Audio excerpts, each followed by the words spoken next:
What's going on, NBA fanatics? This is your friendly neighborhood Memphis Grizzlies, home of Memphis X, and I talk hoops.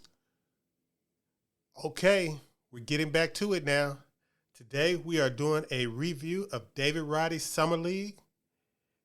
But first, every hero needs their theme music.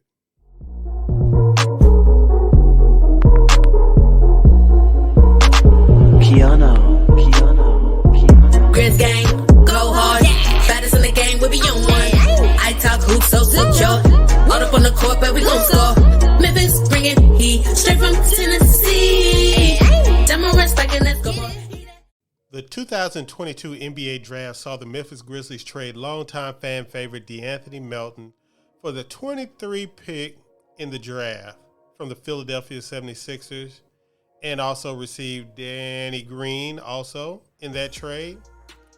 And with the 23rd pick, the Grizzlies decided to take David Roddy from Colorado State, a 6'6", 250-pound forward from Colorado State University. And David Roddy was one of the guys that was probably the most interesting in going into the Summer League, because we didn't know how he would translate actually to the pro ball. A forward that was pretty athletic, pretty skilled, but 250 pounds and, kind of plays under the rim, even though he has some athleticism. We didn't know how exactly he would translate to the Summer League.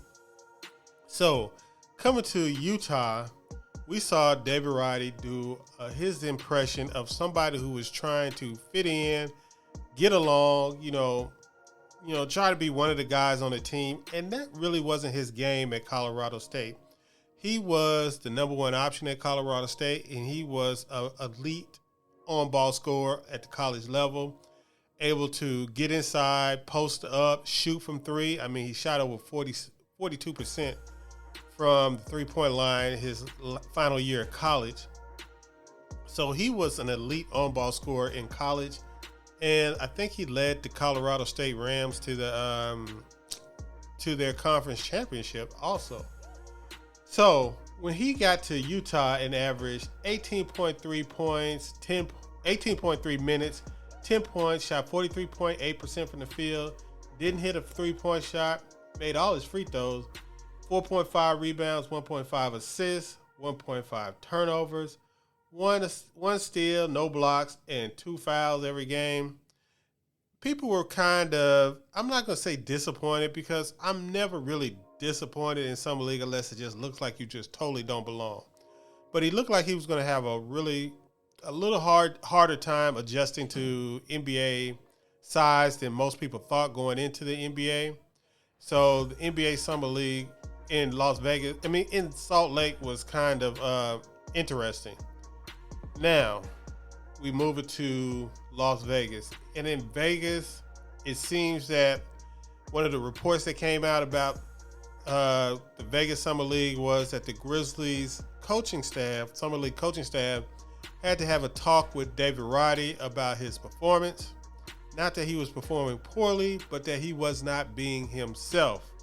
That he was doing too much to be a facilitator, a role player like on that team. And that team was kind of built for him, or for his role to be as he was at Colorado State, the lead ball handler. And what I think his eventual role in the NBA is, on a micro level, will to be a leading option when he's on the court with the ball in his hand. So at Vegas, we saw an uptick in his minutes, up from 18.3 to 24.8. His scoring went to 15 a game. He shot 44.3% from the field.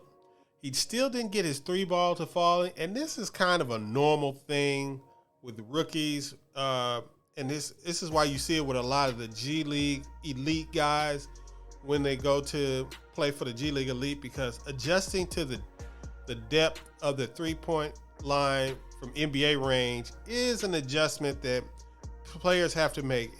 All players. It takes a little bit more strength to get out there. It takes a little bit more wherewithal to be aware that you're actually getting far enough back behind the three-point line, the NBA three-point line, so that you're not taking long twos.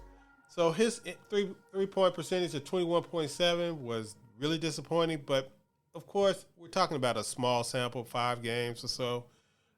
He shot 84.2% from the field, and shooting so high in Vegas and Utah from the free throw line kind of leads us to believe that his shooting touch will be there. He was finishing pretty decently inside, even against length. He had 5 rebounds, 1.6 assists, 1.2 turnovers, 0.4 steals, 0.6 blocks, and 1.6 fouls. And the great thing about, I always look at as far as Summer League, is the assist to turnover ratio. And it's good that his was on the positive end, even as somebody who was getting more and more aggressive with the ball as time went on.